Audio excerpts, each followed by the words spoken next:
Dans cette vidéo, je vais vous proposer toute une série d'étapes techniques et de petits conseils pour travailler efficacement. On va commencer par une disposition de l'interface. Donc je vais venir en modeling standard.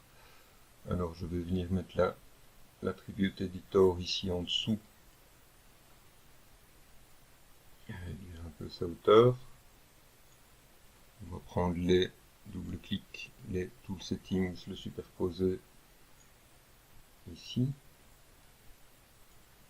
Alors je peux réduire dans le modeling toolkit toutes les zones qui ne m'intéressent pas. Je vais laisser juste mesh ici. Je vais venir rajouter la channel box ici, ici à gauche, et redimensionner pour ne pas que ça prenne trop d'espace. Donc j'aurai ici en dessous mes tool settings ou mon attribute editor. Si j'ai besoin, par exemple, de créer un objet, je peux commencer par venir choisir son nombre de subdivisions ici avant de le créer. Ça va me faciliter la vie, par exemple, quand j'aurai à créer plusieurs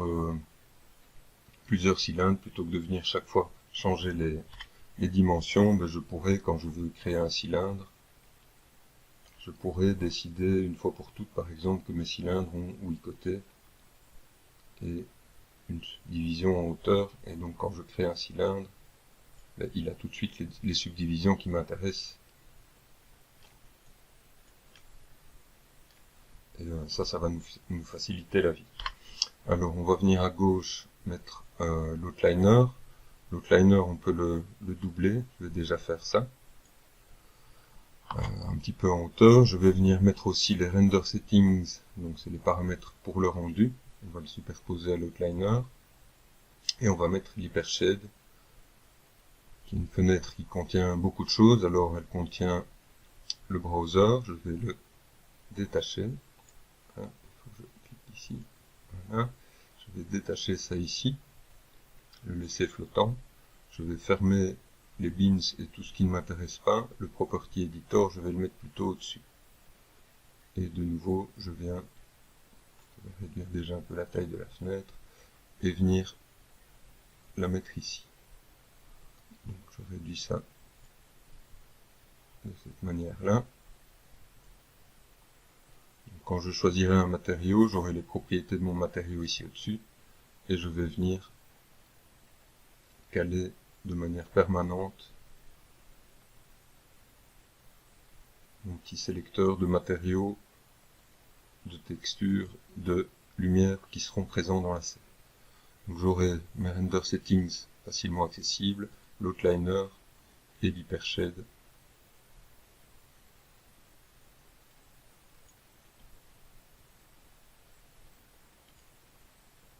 Qui seront permanents, accessibles en permanence. Et donc l'idée d'ouvrir l'outliner, c'est pour permettre que je n'ai pas de souci à aller jusqu'en bas, ici, de la liste de mon outliner quand j'aurai beaucoup de choses. Voilà pour la configuration de l'interface. Alors on va effectuer régulièrement quelques opérations. On va par exemple régulièrement effectuer des opérations comme le back pivot ou le center pivot. Donc je vais appuyer sur CTRL SHIFT et je clique sur les deux. Ça va me donner des petites icônes avec le bouton du milieu. Je peux venir les mettre ici dans la zone en bas de mon modeling toolkit. Ça va me permettre, quand je vais retravailler sur un objet, que je veux modéliser modifier son pivot. Par exemple, avec DV, je le mets à la base. Je peux venir cliquer sur Back Pivot pour avoir directement mon opération qui se fait sans passer par le menu. Alors, si votre fenêtre ici a tendance à disparaître quand vous changez, comme je fais ici elle ne disparaît plus, mais si elle disparaît, essayez de la repositionner un petit peu différemment. Vous pouvez aussi, sinon, mettre hypershade ici à côté, et il suffira de le réduire, et donc à ce moment-là, on peut venir mettre le browser comme ça ici, voilà, et disposer en même temps de l'outliner et de l'hypershade. On peut le réduire aussi, simplement comme ça. Ça peut être une autre manière d'avoir une disposition pratique.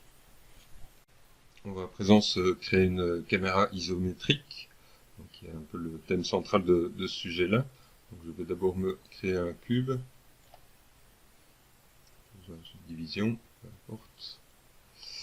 Je me crée une nouvelle caméra en appuyant sur la barre d'espace et en cliquant sur le mot Maya, la barre d'espace maintenue enfoncée, donc je peux aller créer une nouvelle caméra. Elle est déjà assez bien positionnée pour nous, c'est-à-dire qu'on va vouloir ici avoir les trois mêmes coordonnées. Je vais mettre par exemple 100 à ce niveau-ci. Alors je vais centrer mon cube à l'origine et demander que je regarde ma caméra. Donc je vais dire look et sélection, sélectionner ma caméra, et dans l'attribut editor je descends jusqu'à trouver orthographic view, je coche la case et dès que j'ai fait ça, j'ai transformé ma vue en une vue orthographique. Donc une vue orthographique isométrique, c'est une vue dans laquelle un cube devient un hexagone, et ça correspond donc à une certaine position de la caméra ici. Alors je peux a priori verrouiller les rotations, je ne devrais pas. Lock selected, et je peux sans problème continuer à déplacer ma caméra. Alors je vais regarder dans deux vues ce qui se passe exactement. Donc je prends ma vue perspective, et le fait que ma caméra s'appelle perspective 1 me permet de basculer de ma vue perspective à la vue perspective 1 avec ce même raccourci mon Maya vers le haut. Donc je peux visualiser mes deux vues ici. Donc on voit bien la différence ici entre les deux vues. Donc si je déplace ou que je duplique mon cube ici, on va obtenir ici le type de vue qui correspond à la plupart des exemples que je vous ai montrés. Donc où les cubes se transforment en hexagones. On va à présent passer faire quelques petits paramétrages de notre caméra. Donc je reviens dans l'hypershade avec le property editor qui est en fait pratiquement la même chose que l'attribut editor, et je vais faire quelques réglages ici. Donc je vais venir dans la zone display. Dans la zone display, je vais afficher le cadre ici. Alors je vais diminuer un peu ma valeur ici, 1.05, pour aller vraiment sur les bords, même y aller presque au maximum, pour vraiment voir un maximum ma fenêtre ici. Je peux noircir ici ce qui est autour, comme ça on a vraiment l'impression de regarder dans le viseur de la caméra.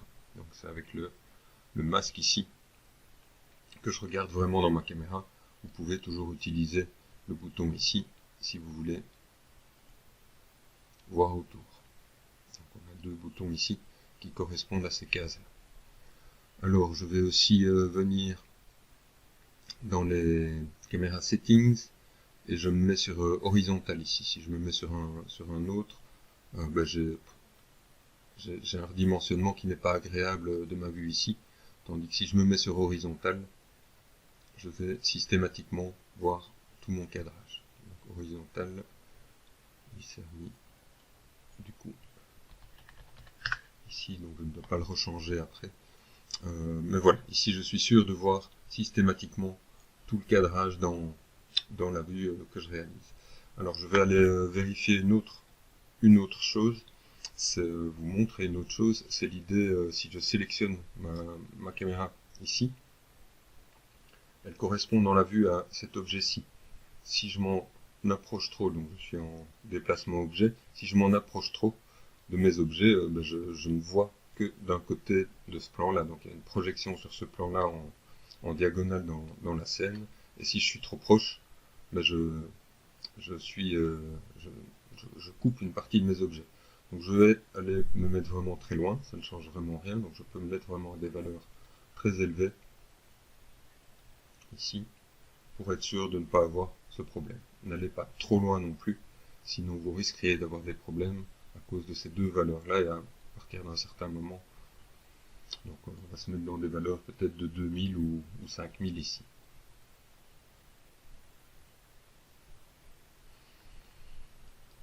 Voilà, donc a priori je n'ai plus besoin de voir ma caméra ici, donc je peux venir décocher Show Camera, comme ça elle ne m'ennuie pas dans ma scène.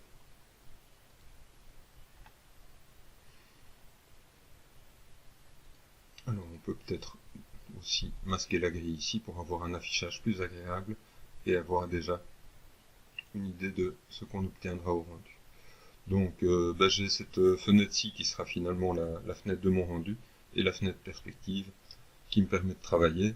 Donc je peux travailler à une vue, passer l'une à l'autre très rapidement, comme ceci. On va maintenant affiner notre cadrage en passant par les render settings. Donc, dans les render settings, on va pouvoir choisir la résolution de notre image. Donc je pourrais par exemple aller chercher un format A4. Ici j'ai un format A4 vertical. Et donc si je veux modifier, donc j'ai ici la résolution en pixels du format A4 en impression 300 pixels par inch, donc dpi. Si je veux un format carré, je peux par exemple recopier la valeur ou inverser les deux valeurs que j'ai ici. Je vais décocher ça pour le moment pour ne pouvoir librement. Donc je fais un CTRL C ici. Je tape 2480 ici. Et je suis passé à un format paysage A4. Donc on peut aussi choisir un format carré, 2480 par exemple. Là j'ai un format carré qui s'imprimera sur un A4 et quand vous passerez dans Photoshop, vous pourrez rajouter une bande au-dessus en dessous. Vous pourriez également choisir 2400 par exemple et prévoir de rajouter 40 pixels à gauche à droite dans Photoshop et les pixels qu'il faut pour arriver à 3508 en haut en bas. Donc vous êtes un peu libre ici de votre format. Vous pouvez aussi choisir des formats comme par exemple le HD et recopier 2480 ou plutôt 3708, je ne me souviens plus la valeur, pour obtenir la largeur exacte qu'il vous faudra pour une impression en 300 dpi et il faudra rajouter une petite bande noire ou blanche en haut ou en bas pour mettre votre signature par exemple. Donc je vais garder le format A4 vertical pour le moment. Plus bas ici en dessous. On va à présent passer à l'éclairage, donc dans l'onglet Rendering ou dans le menu Create Lights, on va trouver la directionnelle. Je vais me créer une directionnelle et directement la mettre un peu en hauteur, la mettre à l'échelle, ça ne change absolument rien, ça aide juste à voir comment elle est orientée plus facilement. Donc je clique sur la petite lumière ici et éventuellement sur les ombres pour voir me faciliter l'orientation. Je vais essayer de trouver une orientation ici qui va éclairer par exemple un peu plus la face là, un peu moins celle-là et un peu moins. Donc on a trois couleurs différentes ici. Donc je pourrais éventuellement plus comme ça aussi, ça va me donner un éclairage qui met bien en valeur mes volumes. Alors on va aller regarder ce que ça donne au rendu. Donc j'ouvre la fenêtre du Render View d'Arnold et je vais lancer mon rendu. Alors avant de lancer mon rendu, je me souviens que j'ai une résolution qui est fort élevée ici, donc je peux me mettre sur une résolution de test qui est plus basse. on va aller vérifier que 1 pixel de l'écran ici, ça devient vraiment immense. Donc, si j'agrandis ma fenêtre ici, 1 pixel de l'écran, 1 pixel de l'image, ben mon rendu est vraiment très très grand pour l'impression. Donc je vais aller me mettre à une résolution de 25%, qui est déjà encore vraiment assez grande. Donc ici, 25%, ça nous donne ceci. On peut même encore réduire à 10%. Si je lance mon rendu maintenant, on devrait avoir un rendu, voilà, ici 10%, et test résolution 25%, 1 pixel de l'écran, 1 pixel de l'image. Donc ici on a une résolution qui est plus agréable. Donc on va mettre cette fenêtre ici en dessous de nos vues. Je vais l'agrandir. Et quand on en a besoin, il suffit de venir la chercher tranquillement. Donc je vais pouvoir dans cette fenêtre faire toute une série de choses. Il vous manque peut-être, vous pouvez venir cocher toute une série de choses ici. Et 3D manipulation. 3D manipulation vous permet, donc on va pouvoir choisir dans quelle caméra on fait notre rendu. 3D manipulation me permet de venir faire des manipulations directement dans ma fenêtre ici. Alors je pourrais aussi isoler un objet, par exemple pour ne voir que le rendu de cet objet-là, et plus tard que le rendu d'un éclairage ou que le rendu d'une texture ou d'un matériau.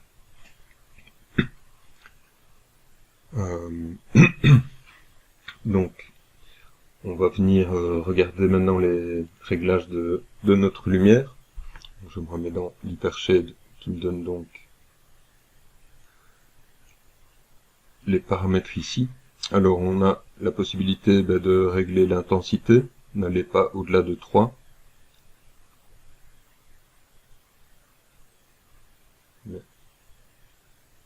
Non. Assez curieusement, mais la valeur 3.14 c'est le maximum si cette lampe est isolée. Il faut a priori même rester un peu plus bas. Si on met une autre lampe, on va mettre une deuxième lampe, donc on va rester un peu plus bas.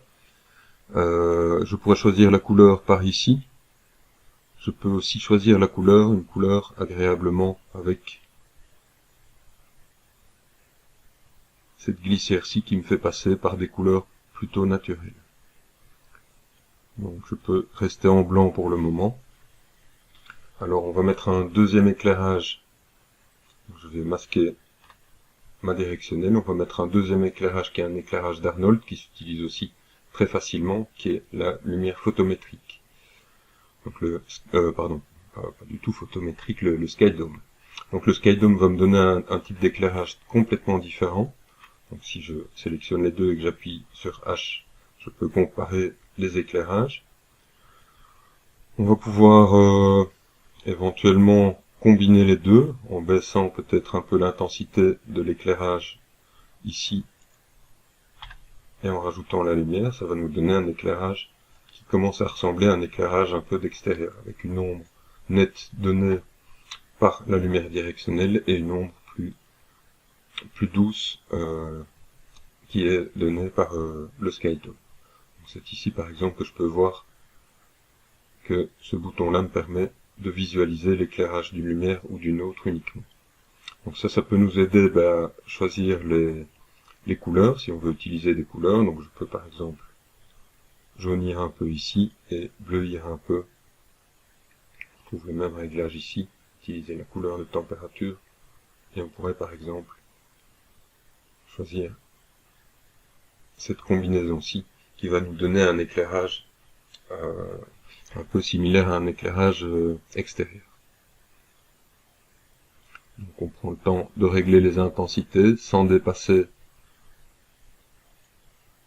sans nous donner l'impression que les éléments commencent à être brûlés comme ça. Donc ici on commence à perdre un peu les couleurs, donc il ne faut pas aller trop haut. Et on trouve un compromis qui fonctionne bien. Alors pour ce projet, je vais vous proposer quelques réglages supplémentaires. Ce pas des réglages qu'on fait systématiquement, mais donc je vais masquer une des deux lampes pour commencer. Donc je vais vous proposer de supprimer l'éclairage, la contribution du spéculaire dans l'éclairage. Donc ça va nous donner des couleurs qui seront plus franches et qui ne seront pas teintées de blanc par l'éclairage extérieur. Je vais également couper tout ce qui ne va pas m'être utile ici. Alors je pourrais encore jouer sur les trois autres glissières. La glissière caméra va faire en sorte que on ne voit pas notre éclairage ici. Je vais revenir sur une couleur.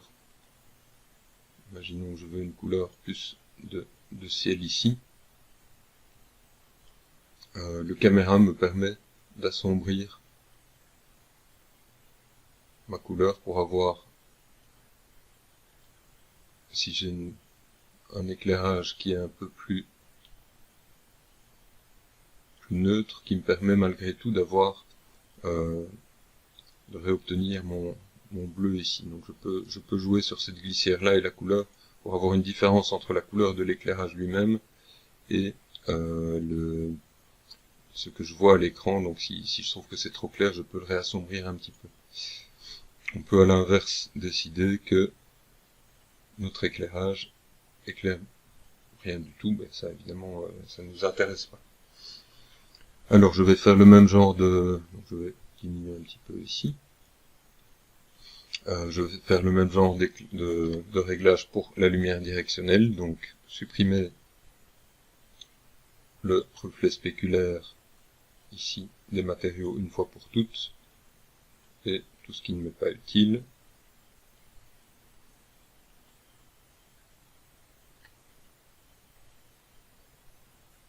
Et donc si je ne veux pas le rebond ici, je pourrais supprimer, ici on le voit assez bien entre les cubes.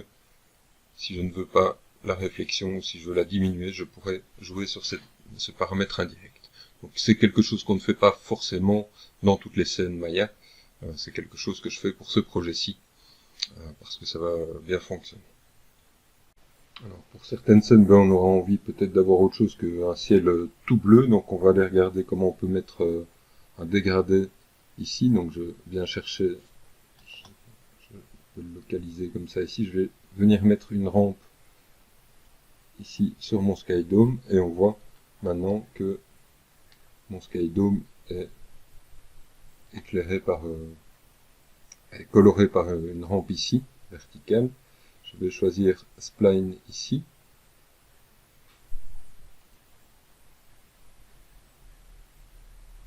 Spike, pas Spline.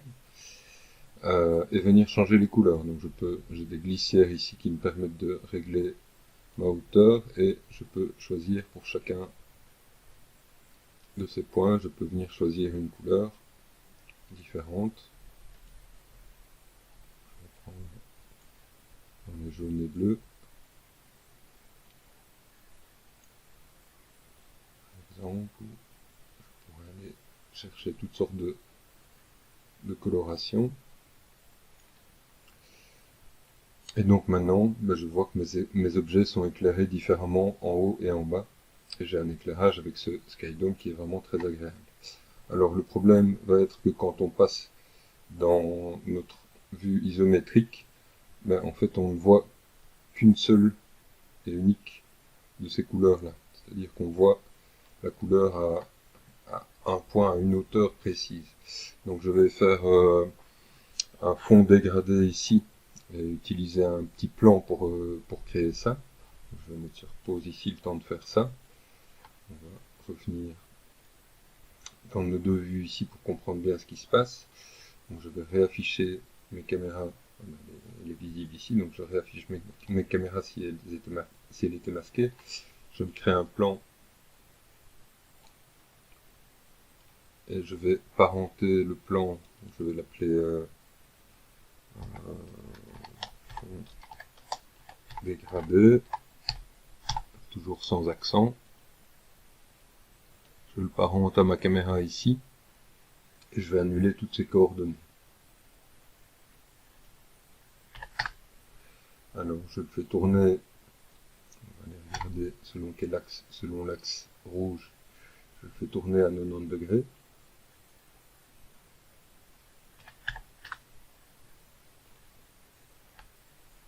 et je vais venir le déplacer.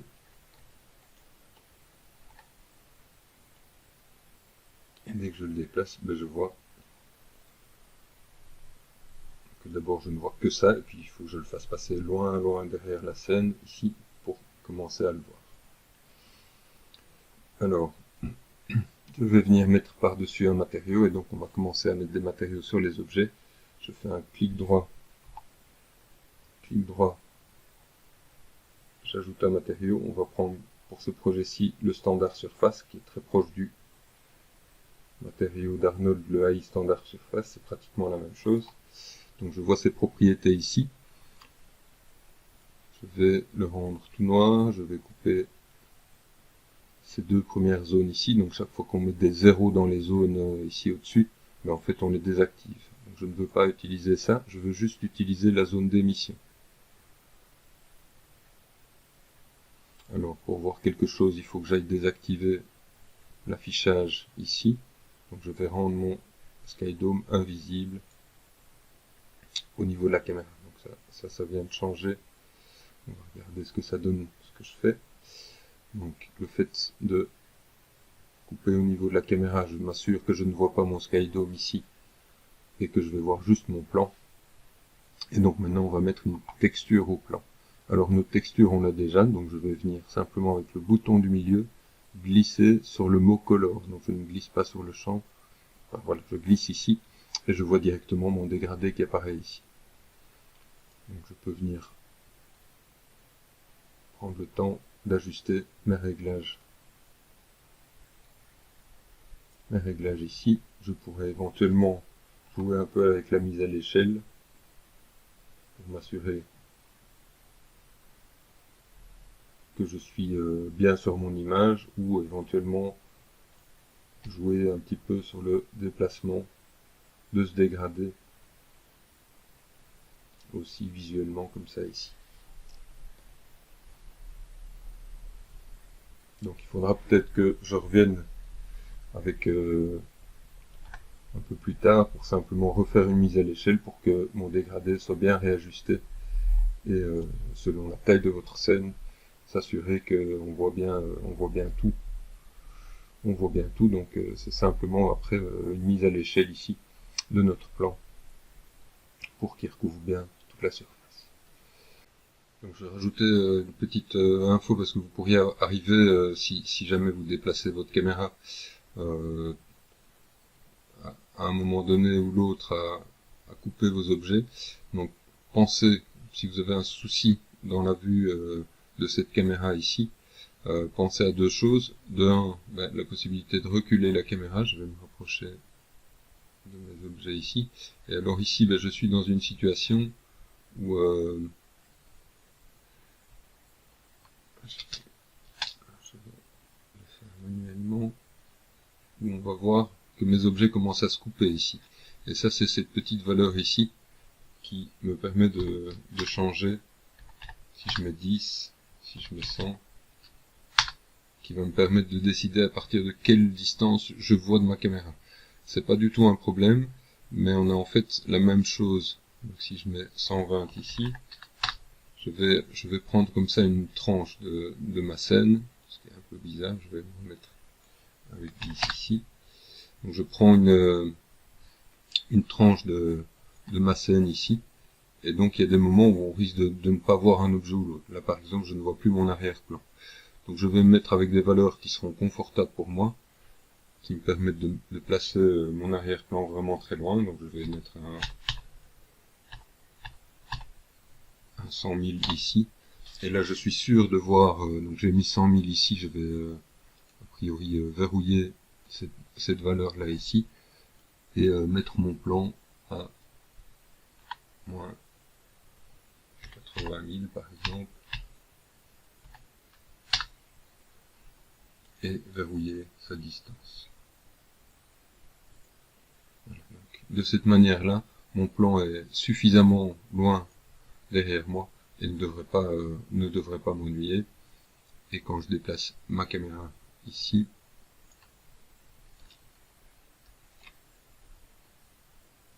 si je déplace ma caméra ici, je serai suffisamment loin loin ici de ma scène. Voilà. Donc, je vais juste prendre le temps de le remettre encore un peu à l'échelle.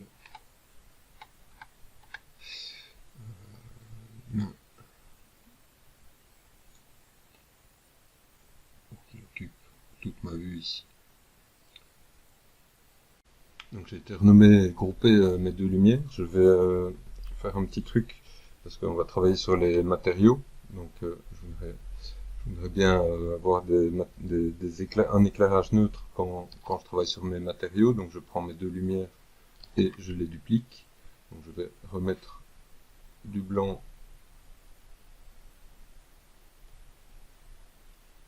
pour les deux lumières, les grouper séparément.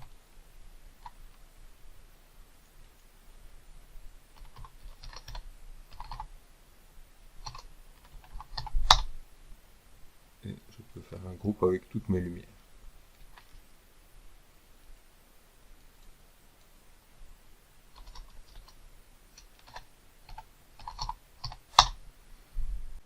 J'ai donc maintenant dans le groupe color la directionnelle qui est éventuellement colorée, la rampe ici qui est utilisée, et dans le deuxième groupe j'ai une directionnelle tout à fait blanche, donc j'ai fait ça pour être sûr d'avoir du blanc, et un skydome, break connection si jamais la texture était toujours là, un skydome qui est tout simplement blanc aussi.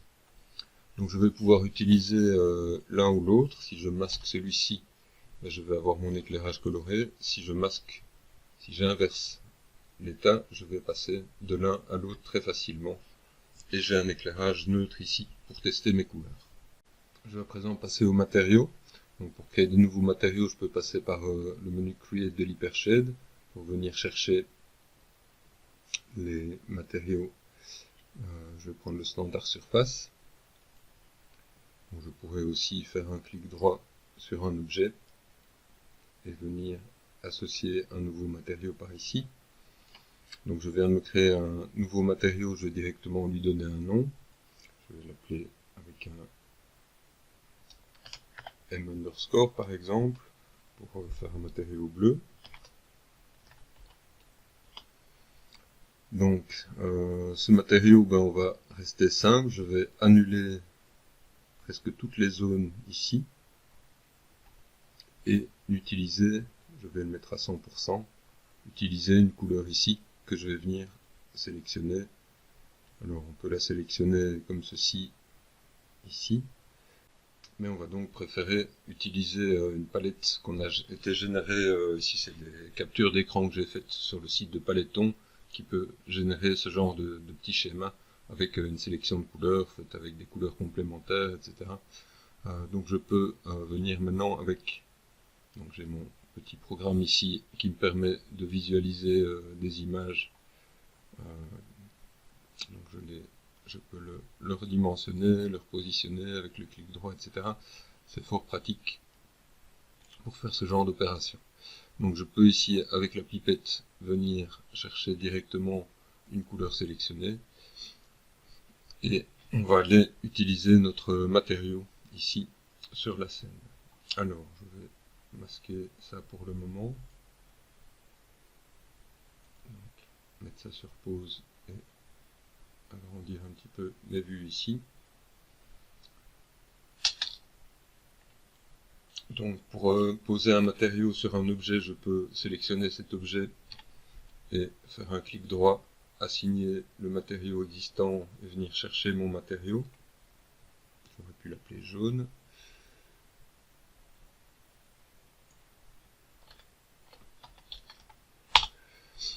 Je peux également sélectionner plusieurs objets, faire un clic droit ici et au-dessus je trouve assigner le matériau à la sélection.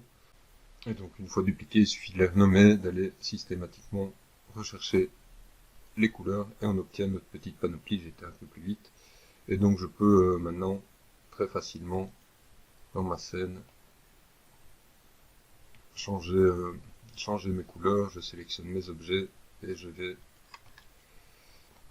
avec le bouton du milieu où je vais changer mes couleurs comme ça ici très facilement sur mes différents objets.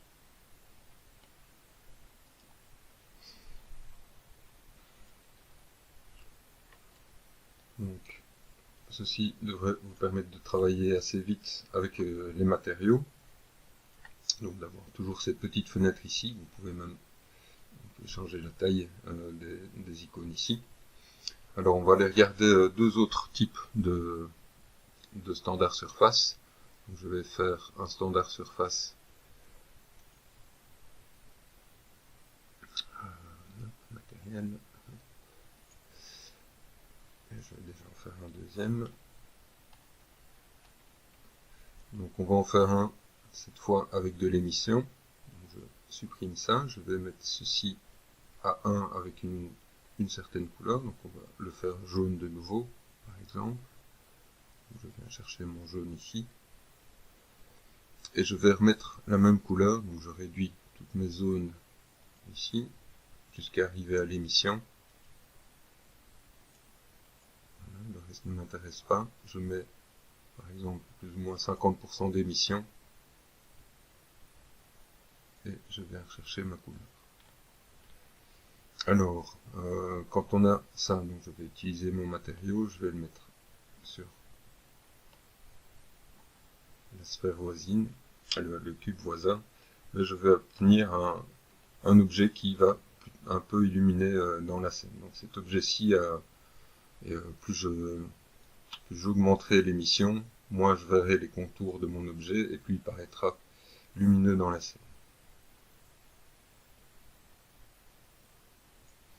Donc ceci peut vous aider si vous voulez avoir des éléments un petit peu auto-illuminés dans la scène.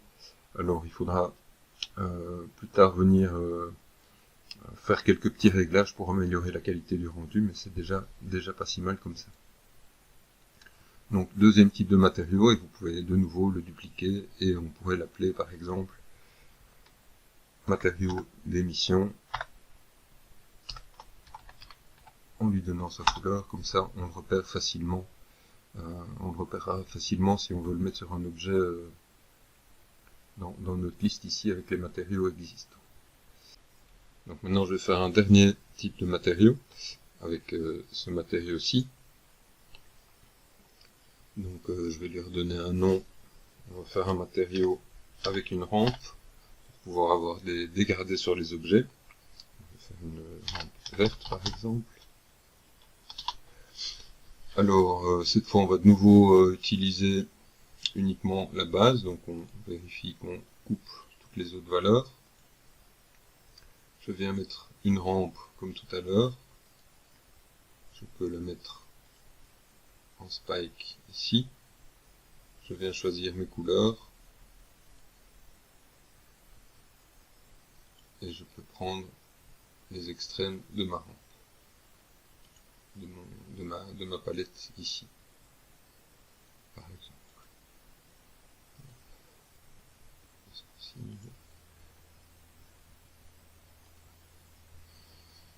Alors, ça c'est une possibilité. Je pourrais éventuellement aussi fonctionner avec... on va déjà aller regarder ce que ça donne ça ici. Donc pour visualiser les rampes, je dois cliquer ici dans la vue. Alors on va regarder comment, ici c'est sur un plan, donc ça se met tout seul et assez bien. Ici il y a un petit truc, mais on peut rendre les skydomes invisibles dans la vue en venant mettre 0 dans le radius visible dans le viewport. Ça ne change rien à l'éclairage est toujours présent. Ou je pourrais aussi décider de ne plus afficher mes lumières, ce serait bien aussi. Voilà. Alors, je vais mettre sur un autre objet, par exemple un torus. Essayer de voir comment cette rampe s'applique sur mon torus. Donc pour le moment, elle s'applique en fonction des coordonnées UV de mon objet. Donc elle est emballée autour de la rampe, c'est pas forcément ça que je veux. Donc elle s'enroule comme ça ici de gauche à droite, elle s'enroule sur mon tore. Alors je vais pour la disposer autrement, utiliser ceci. Donc le planar. Je vais CTRL SHIFT, me mettre les options du planar ici. et garder cette fenêtre là ici qui pourra m'être utile plusieurs fois. Donc si je prends par exemple le x-axis, je projette, ma rampe maintenant se met de bas en haut. Donc, sur mon objet, elle est de bas en haut. Si je le prenais sur le y-axis, elle va s'appliquer de gauche à droite sur l'objet. Si je prends le z-axis, elle va s'appliquer de nouveau, cette fois d'avant en arrière et pas de gauche à droite, sur mon objet. Donc je peux toujours également, si je veux retrouver ma rampe, je peux revenir ici. Je peux toujours inverser les deux valeurs si je les voulais dans l'autre direction. Donc voilà, on se retrouve avec la possibilité comme ça assez facilement de changer l'orientation des rampes. On peut également tester les U-rampes qui vont nous donner aussi une variation. C'est un autre moyen de changer la disposition de la rampe qui va aller dans un sens ou dans l'autre, comme on le voit sur le plan ici. Alors, si on a plusieurs objets, donc si j'avais plusieurs cubes, subdivision, donc si j'ai plusieurs cubes superposés,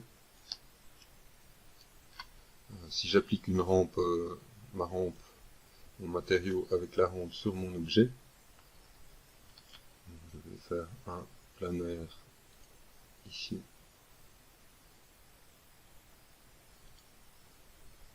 Pour que ma rampe soit appliquée sur mon objet.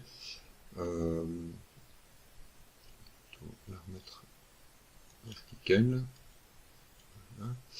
Alors si je veux superposer plusieurs objets, par exemple avec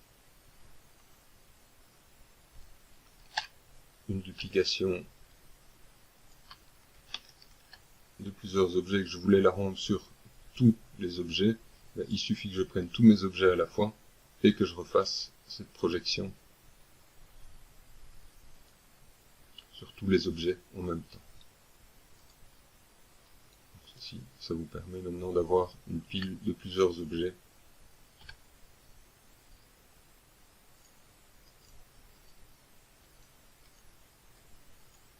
qui partageraient une seule même rampe.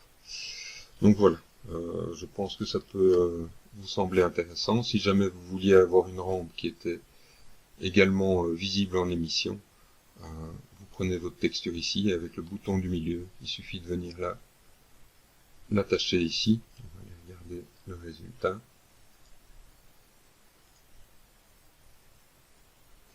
Et donc je peux aussi utiliser ma rampe avec un léger dégradé. Voilà, ça devrait vous donner suffisamment de possibilités, ces différents choix, pour faire des matériaux intéressants et retrouver toutes sortes de rendus qu'on pourrait voir dans les exemples que j'ai montrés dans la précédente vidéo. Donc pour obtenir ce genre de choses, pour obtenir des villes lumineuses comme ici, vous pourrez arriver à faire des matériaux, des éclairages, obtenir des dégradés à l'arrière de vos scènes, pour obtenir des choses comme ici. Donc ça devrait vous permettre de faire des rendus intéressants. Vous pourriez encore, en revenant sur la rampe, faire un test ici en vous mettant en on, et à ce moment-là, vous allez fonctionner avec une rampe qui contient des blocs, et je peux, en cliquant, me recréer plusieurs lignes comme ça ici. Ça va me donner une rampe un peu différente, évidemment. Et donc vous pouvez, pour chacun des points, avoir une position très précise. Donc ici elle est en 0,1. Et vous pouvez régler la position très précisément de chacun des points de votre rampe ici, si vous la voulez régulière. Et donc rajouter absolument autant de points que vous le désirez. Si vous voulez faire des rayures ou des choses comme ça. Alors, quand vous avez fait votre panoplie de matériaux, faites peut-être un test pour vérifier. Donc là, je vais remettre ça comme ça ici. On va faire un petit test avec ce que ça donne avec un éclairage ou l'autre éclairage. Donc vous aurez des aspects différents. Si vous prenez un éclairage, l'autre éclairage, c'est peut-être le moment aussi de retester votre éclairage coloré. C'est aussi le moment d'aller voir un peu du côté de la qualité du rendu. Donc c'est peut-être quelque chose qu'il faut faire tout à la fin, mais en tout cas il faudra pas l'oublier. Donc je vais regarder ça maintenant. Alors je vais revenir un peu dans les render settings, et pour bien comprendre ce qui se passe, je vais venir chercher plusieurs choses dans la liste des AOV. Donc je vais faire quelques doubles clics ici. Je vais prendre direct, diffuse, indirect et émission. Donc quand je lance un rendu, ça me permet de visualiser de quoi est composée mon image. Donc elle est composée d'un éclairage direct, d'un éclairage indirect et d'émission. Donc c'est comme si j'avais 3 calques dans Photoshop qui sont superposés pour obtenir ceci au final. Donc ça me permet de bien comprendre toute une série de choses. Donc si je viens dans direct, je peux aussi visualiser correctement mes ombres. Je vais masquer ma directionnelle ici. Et la qualité de mes ombres, ici je peux en fait venir l'améliorer. Donc je prends ma lumière ici pour améliorer la qualité de mes ombres ici. Je clique bien sur 1.1 et je vois que j'ai un peu de grain ici. Donc pour améliorer le grain, je vais pouvoir augmenter la valeur ici de sample. Ça ne sert à rien de l'augmenter trop non plus, mais si je la mets à 3, mon grain ici entre les cubes va diminuer. Donc le grain qui est visible dans les ombres de mon Sky Dome. On n'a pas spécialement besoin de faire ça pour la directionnelle. Alors j'ai sinon dans les render settings d'autres réglages qui se trouvent ici au-dessus. On peut mettre à 0 tout ceci, il ne nous intéresse pas pour le moment. Et je peux augmenter la qualité cette fois de l'éclairage indirect où j'ai aussi beaucoup de grains. Ce grain est dû entre autres à l'émission et l'émission demande qu'on augmente considérablement la valeur pour faire vraiment diminuer ce grain là. Mais il faut considérablement augmenter cette valeur là et ça va augmenter aussi notre temps de rendu. Mais c'est comme ça qu'on aura un rendu plus agréable.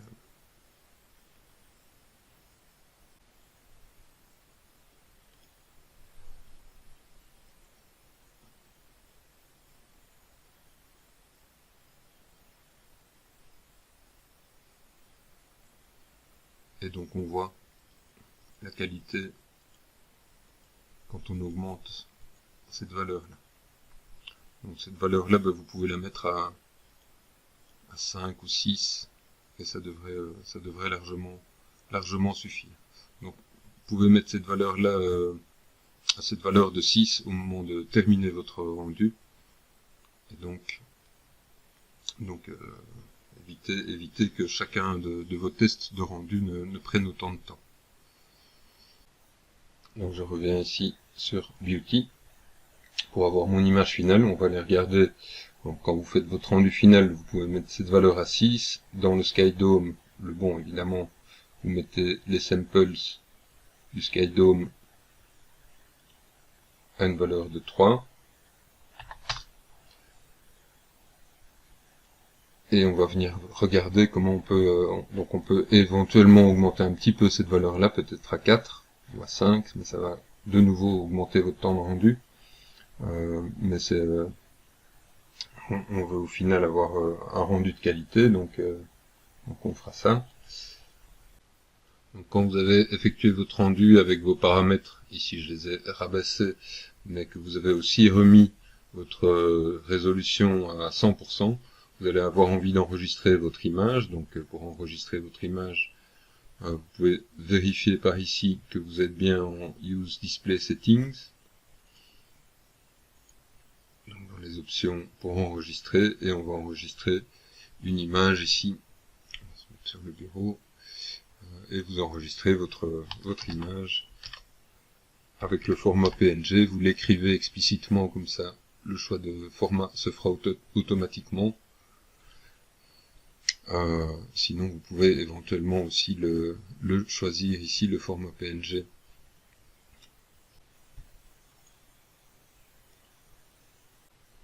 Me vient l'idée, parce que mon ordi vient de planter, de vous rappeler d'enregistrer votre fichier régulièrement, de faire des sauvegardes sur des clés USB et d'activer l'autosave. Pour activer l'autosave, c'est donc Windows Setting Préférences.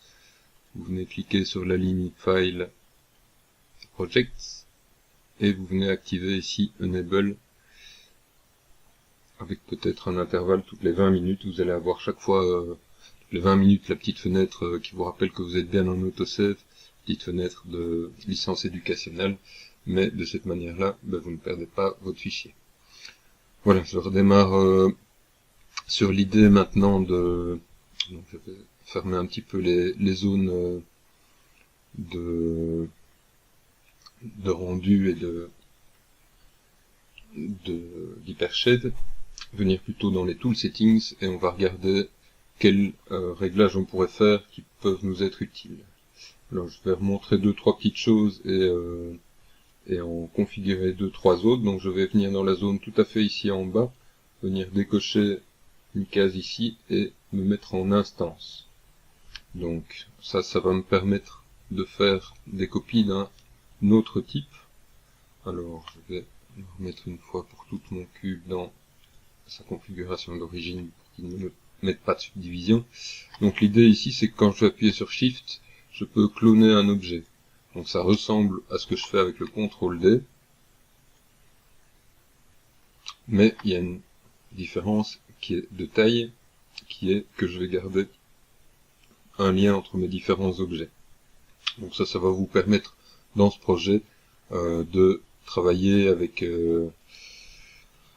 de pouvoir facilement, comme vous avez beaucoup de pièces qui vont se répéter, avoir des pièces qui restent en relation les unes avec les autres. Donc il faut on peut distinguer donc deux types de copies, les instances ou les copies, deux types de duplication plutôt. Et donc je peux, quand je vais avec Shift, cloner et garder un lien entre mes objets, et quand vous faites CTRL D, vous perdez ce lien. Donc, si je fais CTRL D ou Shift D, le lien est cette fois perdu. On va remarquer la ressemblance dans la channel box. Donc le nom de l'objet diffère, mais ce qui est en dessous est similaire. Donc ici, chaque fois que je fais une copie avec Shift D, j'ai un nouveau shape qui se crée, l'historique qui est supprimé. Alors après ce raccourci pour la duplication en instance, on va faire d'autres petits réglages.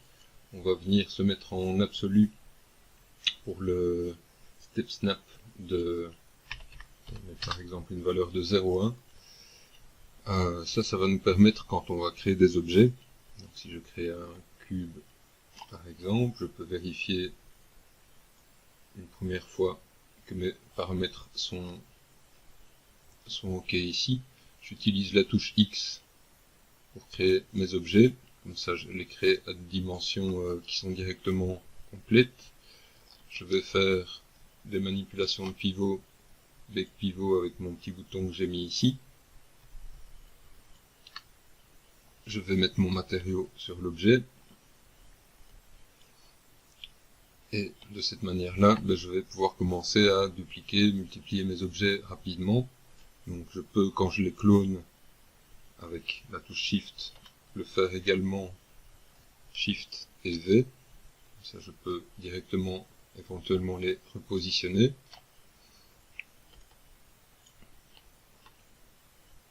Alors, le fait qu'ils soient associés, ça fait que si je change une valeur maintenant, je vais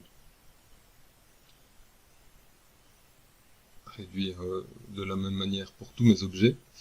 Et le fait d'avoir mis le step snap à une valeur de 0,10, ben ça fait que je peux travailler sur des valeurs qui vont être précises. Donc, ceci va me permettre de rapidement donner des formes aux objets.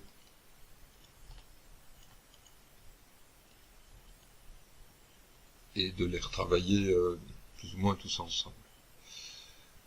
Je vais peut-être afficher mon filaire. Donc on utilise la touche V pour vraiment facilement positionner des objets, les aligner. On utilise le positionnement du pivot avec le bec pivot. Et tous ces petits trucs là vont vraiment vous permettre de travailler vite. Alors on peut donc faire le même genre de réglage évidemment pour une rotation absolue de 15 degrés. Donc comme ça, quand on aura des rotations, ben, nos rotations seront systématiquement correctement. Donc dites-vous vraiment que vos objets, vous les créez directement avec des valeurs précises, que vous repositionnez le pivot, bec pivot, et vous mettez le matériau tout de suite. De cette manière-là, vous n'aurez pas à mettre systématiquement des matériaux sur tous les objets. Ils vont être mis dès la création. Alors, si je duplique le fait d'avoir aussi mon step snap activé, ça fait que je vais pouvoir repositionner rapidement. Rien qu'en déplaçant, je peux déjà avoir des alignements qui vont être précis. Donc ça, c'est encore un autre avantage de ce réglage ici. C'est que vous allez pouvoir positionner, une fois que vous avez commencé à positionner rapidement, ben vous pouvez continuer à positionner de manière vraiment efficace. Alors on a dit qu'on voulait organiser l'outliner, ici on est déjà à P-cube7. Donc on va essayer de commencer à réfléchir comment on pourrait l'organiser. Donc on a la possibilité de faire des parentages. Je pourrais prendre les cubes ici et les parenter, renommer tout ça bien sûr. Je pourrais aussi faire des groupes. CTRL G, vous faites des groupes en prenant le temps de positionner le pivot du groupe là où vous le voulez. Et je pourrais enfin faire des combines. Je vais prendre mes 4 éléments ici et faire des combines. Alors il apparaîtra peut-être, et ça va être le cas maintenant, que quand on fait un combine, il y a des choses bizarres qui se passent. Donc ici, le fait que les objets étaient encore liés par l'instance, ben, il y en a qui ont disparu comme ça. Donc ce que je pourrais faire ici, je fais CTRL D, je duplique d'abord. Donc j'ai ici un nouvel objet. Je fais le combine. Assez mystérieusement, il y a un cube qui vient de changer de couleur ici. Au pire, vous remettez le matériau. Mais vous avez fait maintenant le combine correctement. Et on peut supprimer ces objets-là. Alors après le combine, vous pouvez vraiment venir supprimer l'historique. Ça va simplifier un peu normalement l'outliner. Ici, je ne sais pas très bien pourquoi. Sans doute de nouveau à cause de ces instances, il reste des éléments ici qui en fait sont des groupes qui ne contiennent rien du tout d'intéressant et je peux les supprimer. Donc j'ai maintenant mon objet ici que je peux renommer et je vais pouvoir commencer à avoir un peu moins d'objets dans l'outliner qui ont des noms qui commencent à avoir du sens en fonction de ce que vous faites si vous réalisez un building ou un lettrage ou peu importe. Donc allez-y progressivement comme ça et n'oubliez pas de systématiquement venir renommer. Petit à petit, vous aurez des objets qui viennent se positionner les uns sur les autres, donc qui vont faire des objets comme ça que vous avez envie de manipuler d'un bloc, de positionner d'un bloc, et vous allez avoir des objets peut-être qui vont venir se poser sur d'autres. À ce moment-là, vous utilisez peut-être plutôt le système de parentage, et puis vous avez peut-être une collection de 10 objets qui se ressemblent, vous faites un groupe.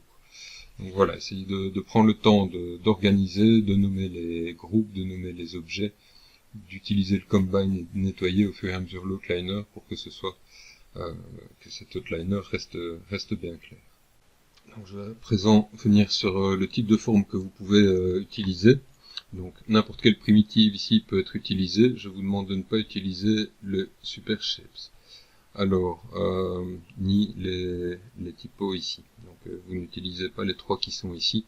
Vous pouvez utiliser dans la liste ici absolument tout ce qui est ici au-dessus.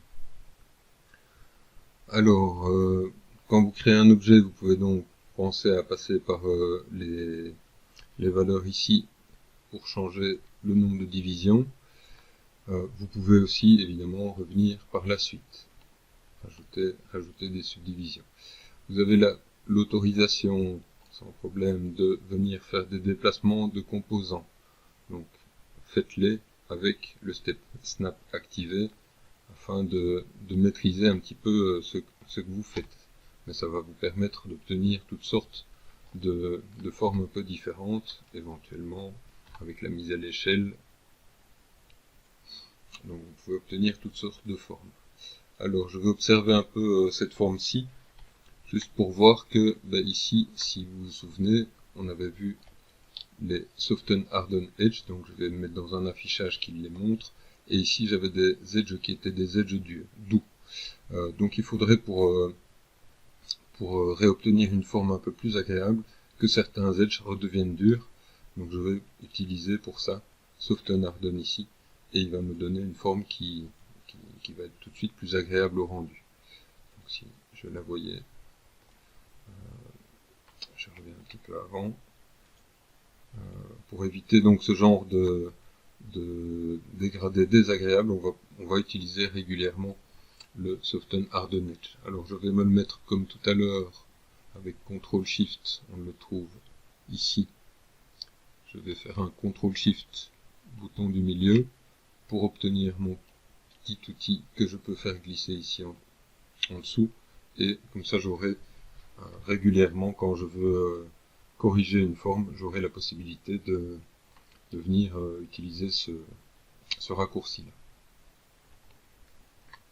Alors, vous pouvez donc repositionner les sommets comme vous voulez, tant que vous gardez des formes qui soient agréables et qui soient régulières. C'est-à-dire que je ne veux pas voir, donc si vous faites par exemple une sphère, je veux bien que vous fassiez des modifications pour par exemple aplatir avec la touche V, vous voulez aplatir, agrandissez, avec la touche V vous aplatissez, ça il n'y a pas de problème, vous pouvez le faire, vérifiez toujours bien qu'il n'y a pas besoin de faire le Soften Harden après. Alors, ce que je ne veux pas voir par contre, c'est donc vous pourriez utiliser la sélection adoucie, par exemple pour donner des formes de ce style. Ce que je ne veux pas voir, c'est des déformations d'objets qui au final ne ressemblent plus à rien. Donc je ne veux pas voir déjà de sphères qui auraient un nombre de sommets immenses sur lequel vous viendriez par exemple essayer de donner une forme avec les sélections adoucies et commencer à déformer de cette manière-là. Donc ça je ne veux pas voir. Alors, vous pourriez avoir envie de supprimer aussi certaines boucles ou certains edges. Donc ça, il n'y a pas de problème, vous pouvez le faire. Donc pour supprimer, vous avez dans le Shift clic droit en bas à gauche, Delete Edge. Donc ça va vous permettre Delete Edge ou CTRL Delete. Ça va vous permettre d'aplatir des formes. La touche G, je delete et je réaplatis ici au centre. Avec V, et j'obtiens une demi-sphère.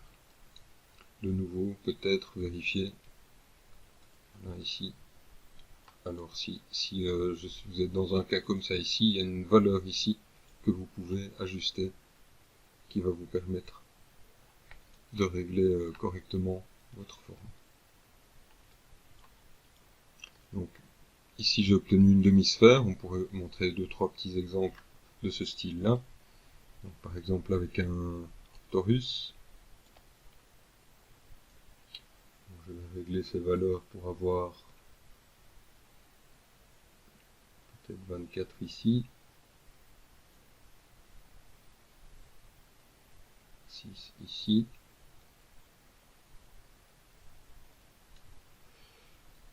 2 ici et 5 ici. Alors on a une primitive ici qui peut être vraiment intéressante. On a le twist ici qui nous permet de faire tourner la forme. Donc si je fais un twist à 0, j'ai du plat sur les hauteurs. Et si je fais 30, je vais avoir le plat sur les côtés. Alors je vais dupliquer ma forme, CTRL D, et me faire par exemple un coude. Je vais supprimer des faces.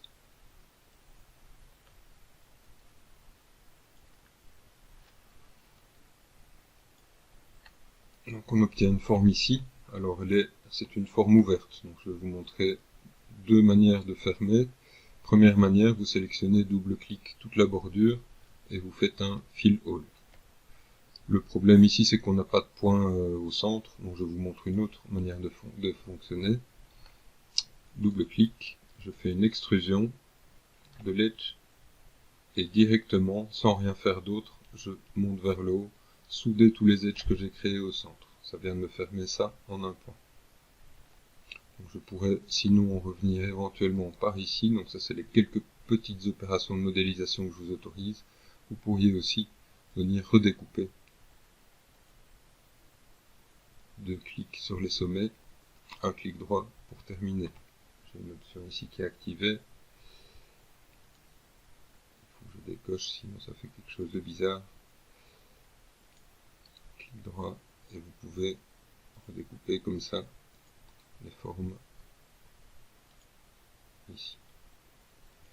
Alors avec ce multicut, je vous autorise une autre possibilité, c'est l'idée de venir rajouter une boucle. Donc on peut la placer à n'importe quelle hauteur, mais avec le bouton du milieu, elle vient se mettre pile au milieu. Donc ça peut vous être utile aussi.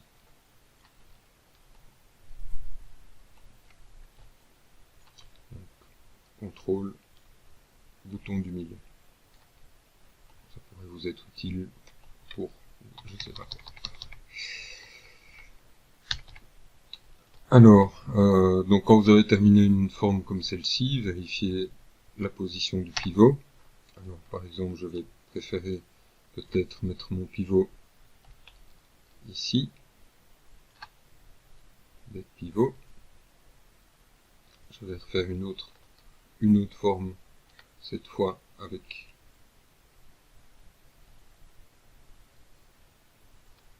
un twist à 0 pour avoir l'autre type de coude.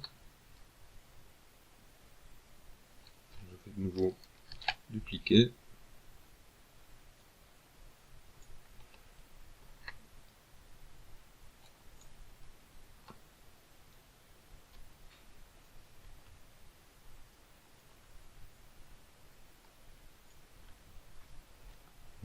J'ai cette fois l'autre type de coude.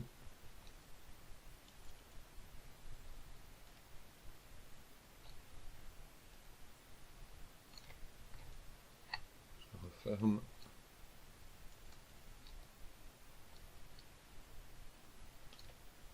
Avec le shift clic droit, je vais chercher ces outils-là. Je repositionne mon pivot. Et je fais un bec pivot. Alors je pourrais faire la même chose avec un rayon plus grand par exemple, un rayon de plus petit, de 3, et j'obtiendrai d'autres dimensions pour les coups, si je voulais faire par exemple un système de tuyauterie ou d'arc. Ici, je pourrais faire le même genre de choses avec un pipe, avec ce type de forme, et imaginez utiliser toutes sortes de rayons, toutes sortes de... Donc je peux faire toutes sortes de formes à partir de ce pipe, qui est vraiment une forme très intéressante, et donc vous pouvez aussi obtenir grâce à ça des arcs, des sortes de boîtes qui sont pliées. Donc ici, si je voulais par exemple rester là, je vais mettre des valeurs entières.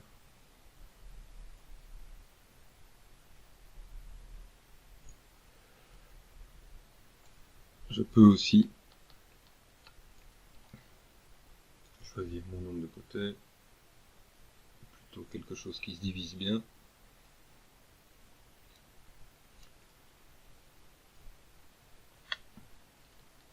Et pour fermer, je peux donc ici vraiment y aller avec le fil All. Je pourrais travailler même en symétrie. Et je rebouche mes faces comme ça ici. Voilà, donc ça devrait vous permettre de créer toutes sortes de formes. Alors, on pourrait avoir envie d'une autre forme qui, je vais refaire un pipe qui n'est pas forcément dans les primitives, c'est ce qui pourrait ressembler à un petit pont. De 2, une hauteur de 2, une épaisseur de 1. Alors je vais mettre un peu moins de côté ici, j'en mets juste 16 par exemple. Donc, même technique pour démarrer.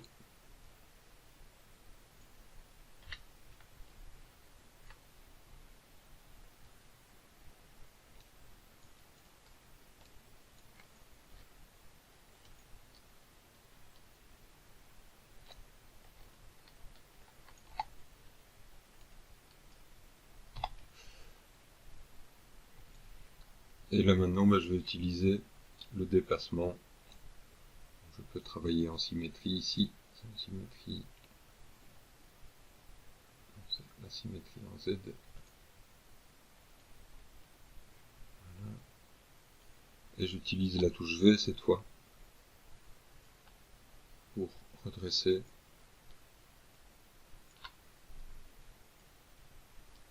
Ou ajuster et retrouver les coins. Voilà, donc ça c'est pour vous suggérer différentes techniques pour obtenir quelques petites formes supplémentaires. Ici on voit bien qu'il y a un désagréable dégradé, donc ça c'est vraiment un des cas par exemple où j'ai besoin de venir recliquer une fois sur mon bouton Soften Harden Edge. Donc pour travailler efficacement, c'est peut-être utile de commencer par préparer vos schémas sur papier quadrillé ou pour avoir une petite idée des pièces dont vous auriez besoin. Et une fois que vous avez une série de pièces, comme par exemple ici, avec tous les pivots qui sont bien placés, vous pouvez commencer vraiment à vous amuser à faire des montages avec ces pièces et à les assembler.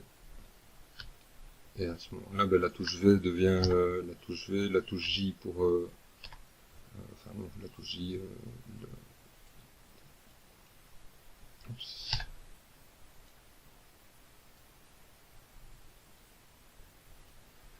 le step snap ici pour les rotations vont vous permettre d'assembler les choses vraiment très facilement. Ça vous apprendra aussi à utiliser vos raccourcis pour rapidement passer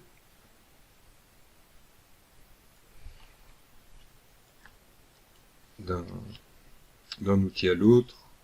Vous dupliquez avec le Shift.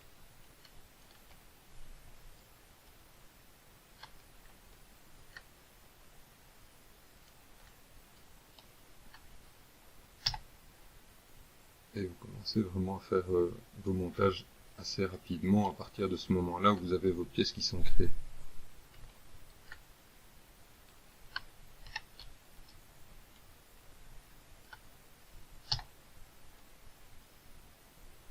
Si ceci vous arrive, et appuyez 2 fois sur donc c'est à un moment donné un petit bug de Maya. Donc ici par exemple j'ai deux pièces, il y en a une qui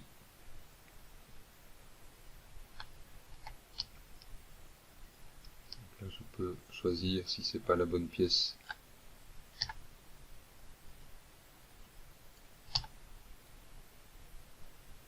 de prendre l'autre, si je dois aller dans l'autre sens.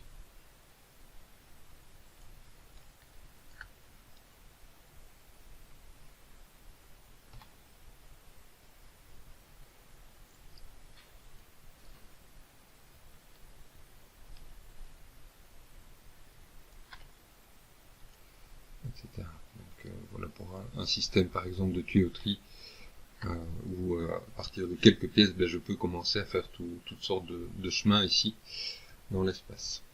Et alors évidemment surveillez ce qui se passe dans votre vue au résultat pour obtenir petit à petit votre projet.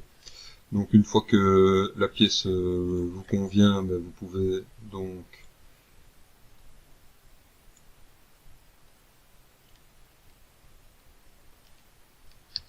la dupliquer pour être sûr de peut-être garder vos pièces de départ et faire un combine.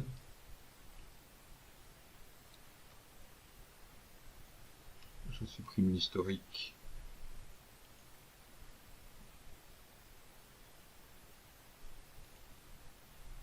Et je supprime tout ce qui n'a pas l'air d'être utile ici. Je me retrouve avec une pièce, je vérifie son pivot, s'il a été déplacé. Un B de pivot, et je prends le temps de renommer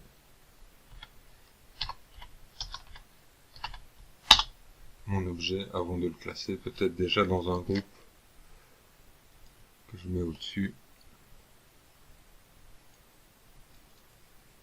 qui contient les objets terminés.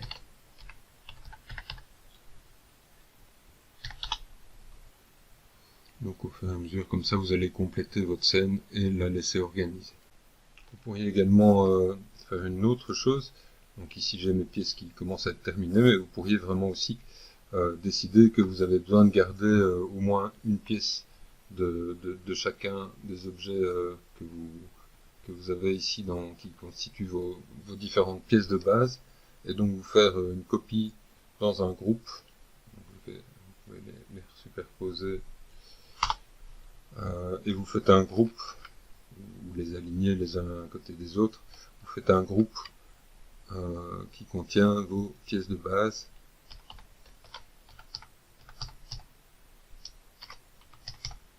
Et quand vous avez besoin d'une pièce, simplement vous la sélectionnez, vous faites un CTRL-D, vous la sortez du groupe avec Shift-P et vous travaillez avec. Donc ça vous permet de garder toujours une copie des pièces que vous avez déjà utilisées, qui risquent d'être de nouveau utiles. Alors je montre encore un tout petit exemple avec simplement des cubes. Pour l'idée de... Je vais faire un cube qui ne soit pas trop grand.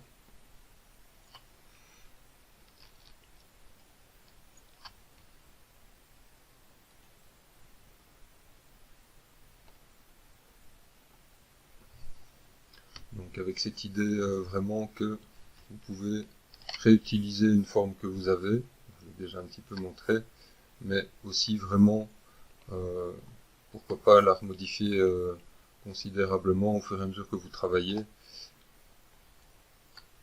avec l'idée que vous travaillez dans un certain, je vais mettre du 0,2 par exemple ici, et que vous créez vos formes au fur et à mesure.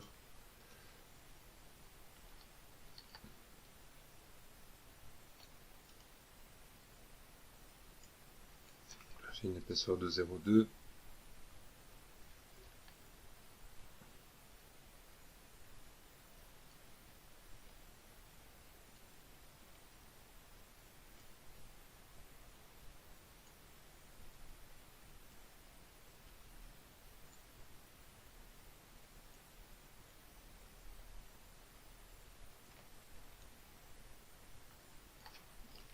Je fais CTRL-D pour aller chercher par exemple couleur ou un autre objet. Et je continue comme ça à utiliser une même forme. Je ne suis pas obligé de repasser systématiquement par la création des primitives. Si je mettre à la moitié, je peux toujours changer ma petite valeur ici. Utiliser la grille.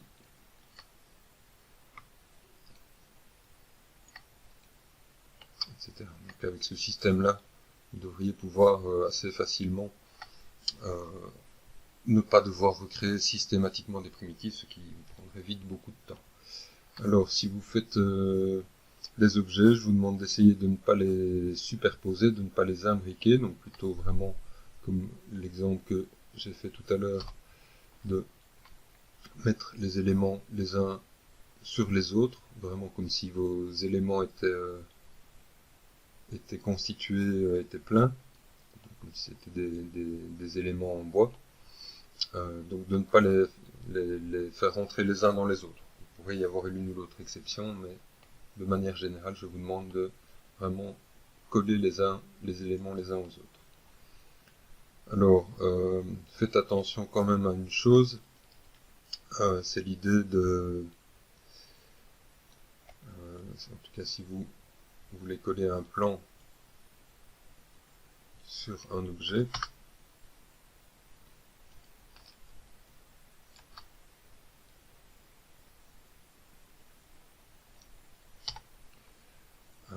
c'est l'idée de ne pas risquer de soucis. Donc, si vous allez superposer un objet à un autre, vous risquez d'avoir des soucis de texture qui sont peut-être assez imprévisibles au rendu. Donc ça va poser des problèmes. Donc soit de vous décaler très légèrement si vous voulez vraiment coller un plan pour faire peut-être une fenêtre ou des phares ou quelque chose, soit de vous décoller un tout petit peu.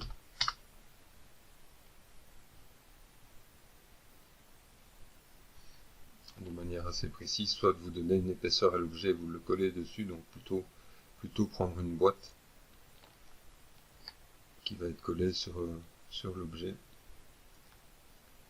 quitte à la rendre vraiment beaucoup plus fine.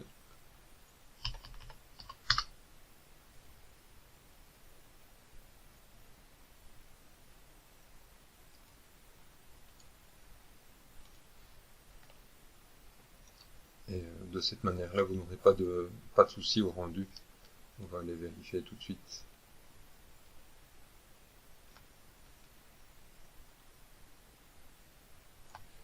C'est que ça donne ce genre de résultat au rendu. Donc je vais venir faire un rendu dans ma perspective. Mais vous auriez comme ça des choses plutôt imprévisibles au rendu ici. Donc voilà, évitez vraiment ce genre de superposition. Alors je vais terminer juste en disant que ben voilà, j'ai autorisé quelques opérations de modélisation, peut-être un peu de rajout de boucle avec le multicut ou une petite découpe, le fill all, fermer des objets comme ça, supprimer des edges, déplacer des edges, etc. Mais je n'autorise pas pour le moment les extrudes, les bevel, etc. Ni les smooths et compagnie. Alors, dernière petite chose, pour votre caméra perspective 1, si elle commence à se comporter vraiment un peu bizarrement, peut-être que c'est mieux de la supprimer, de la recommencer, plutôt que d'essayer de corriger, parce que c'est pas toujours très facile, j'ai pu remarquer ça avec l'expérience ici, et donc peut-être aussi vous pouvez retenir simplement les valeurs ici de la caméra. Donc vous reprenez ça, vous pouvez même les verrouiller, vous aurez toujours la possibilité d'avancer, de reculer, vous n'aurez plus juste la possibilité d'aller à gauche, à droite. Et donc avec ces coordonnées-là, une caméra et cocher orthographique, vous avez récupéré votre caméra directement. Voilà, je vous laisse et je vous souhaite de l'amusement pour ce projet et un bon travail.